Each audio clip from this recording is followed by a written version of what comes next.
Greetings and welcome back to 303 in Junior English. We are in our MyPerspectives volume on page 103 and then over to page 107. We're going to read a cutting from Diane Jacobs' Dear Abigail, The Intimate Lives and Revolutionary Ideas of Abigail Adams and Her Two Remarkable Sisters. We'll begin with some background knowledge on page 103 and then we'll jump into the study with Professional Reader. From Dear Abigail, The Intimate Lives and Revolutionary Ideas of Abigail Adams and Her Two Remarkable Sisters, by Diane Jacobs. Biography. Background. The correspondence between Abigail and John Adams sheds light on Revolutionary-era America. This selection by a modern historian sets their letters within the context of the work of the Continental Congress and the adoption of the Declaration of Independence. About the author. Page 103. Diane Jacobs, who lives in New York City, is the author of several acclaimed biographies.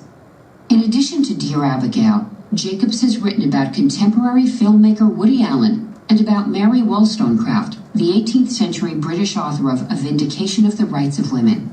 Page 107. From Dear Abigail, The Intimate Lives and Revolutionary Ideas of Abigail Adams and Her Two Remarkable Sisters, by Diane Jacobs.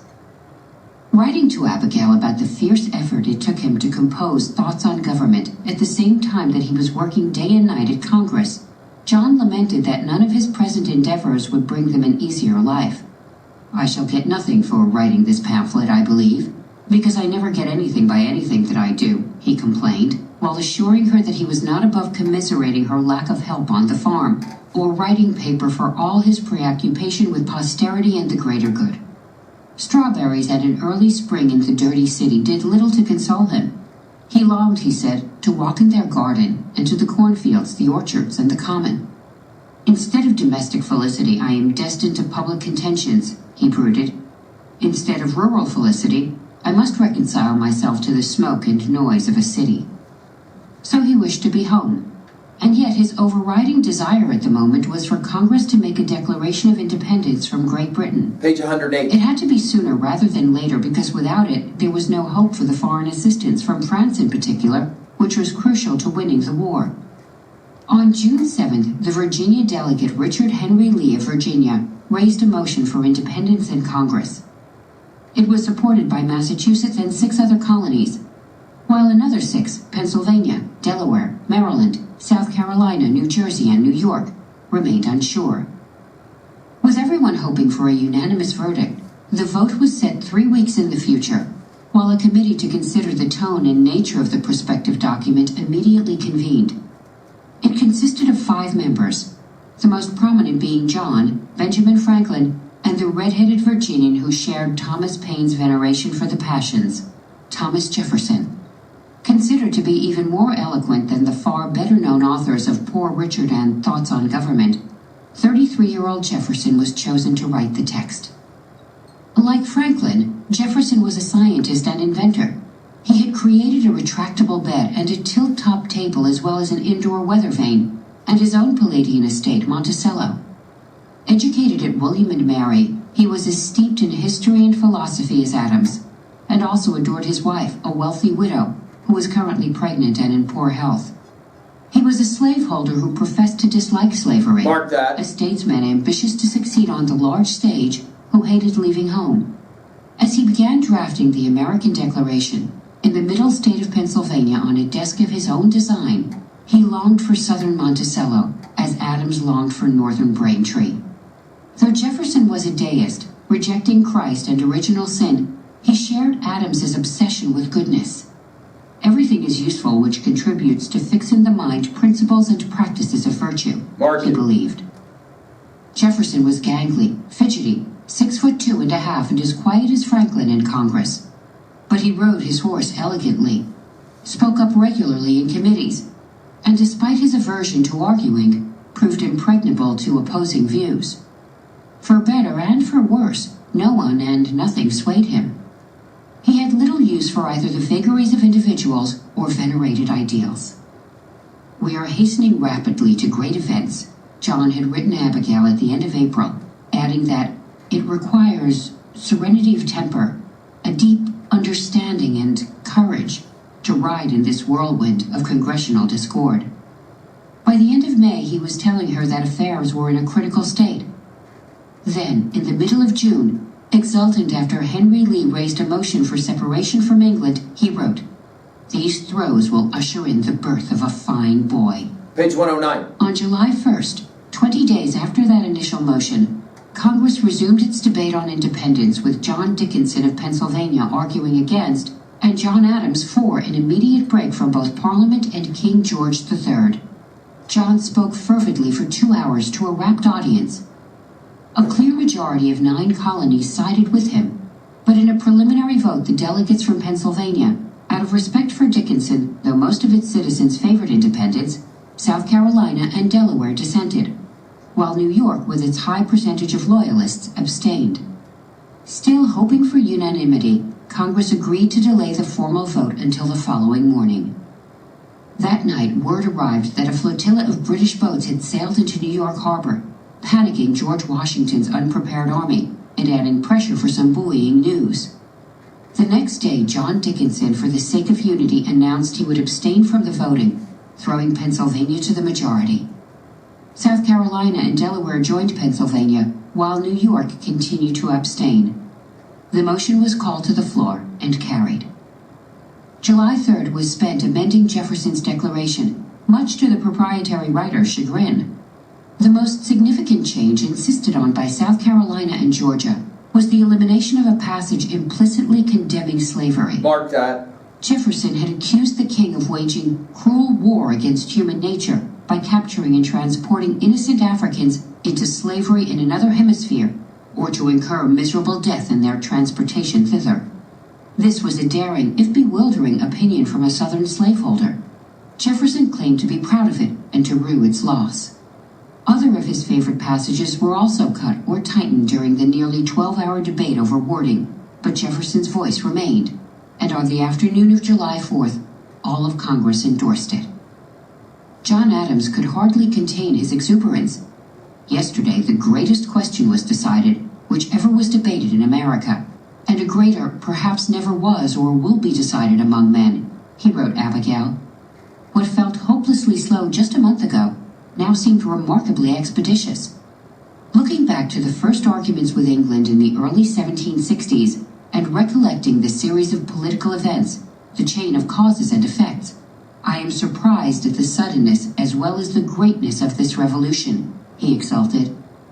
And of course, calamities and distresses might lie in the future.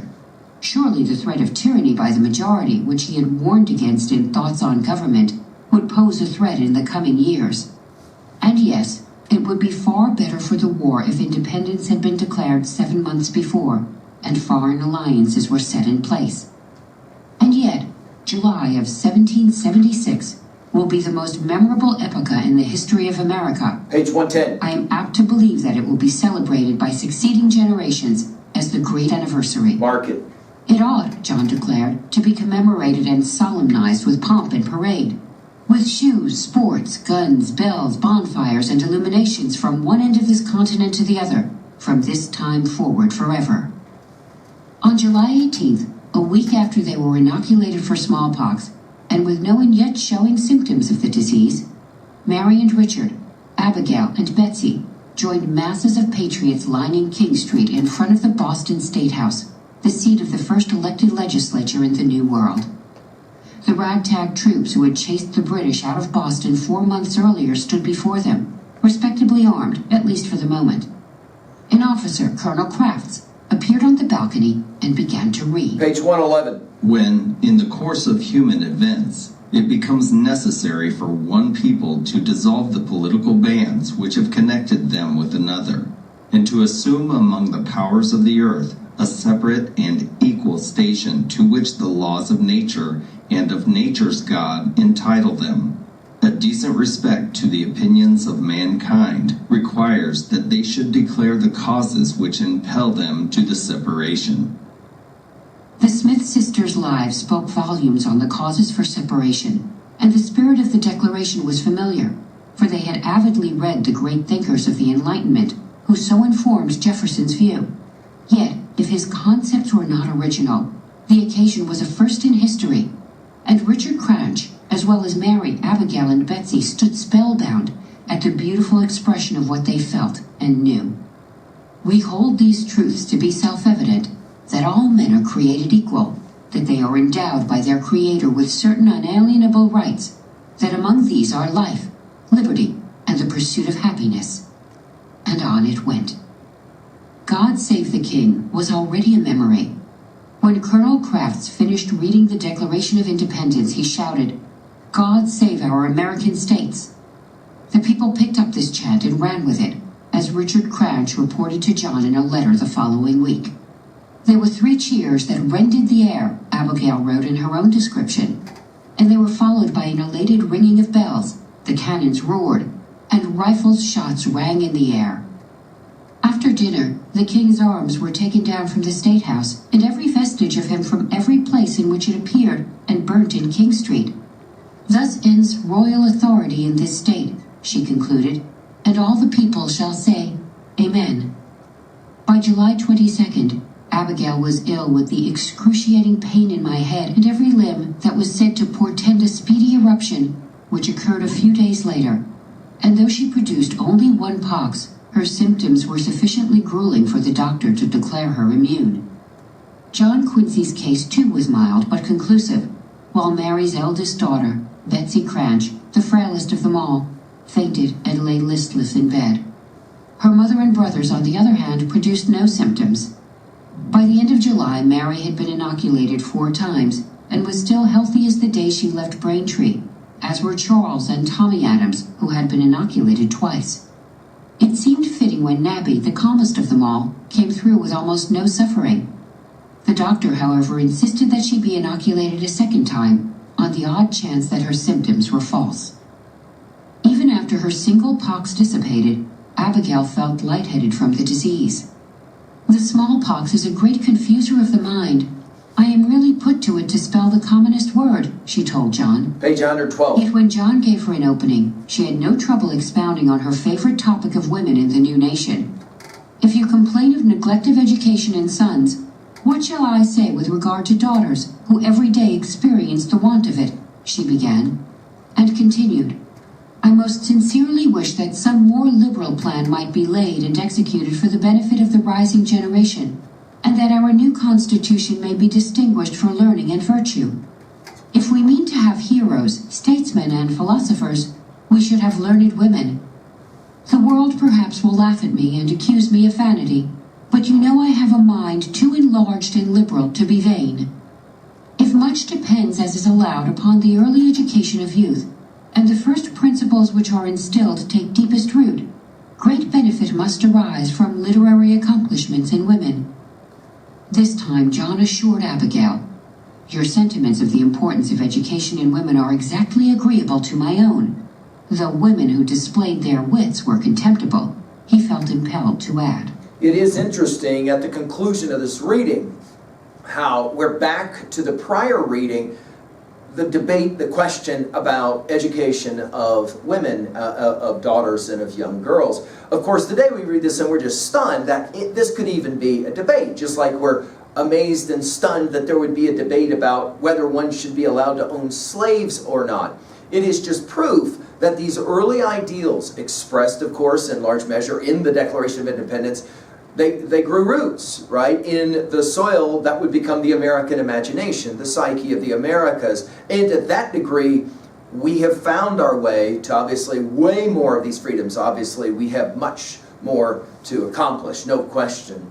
I'd like for you to take care of the question set starting on page 113 and beyond. And obviously, we'll be ready for a thorough conversation of this. Thank you.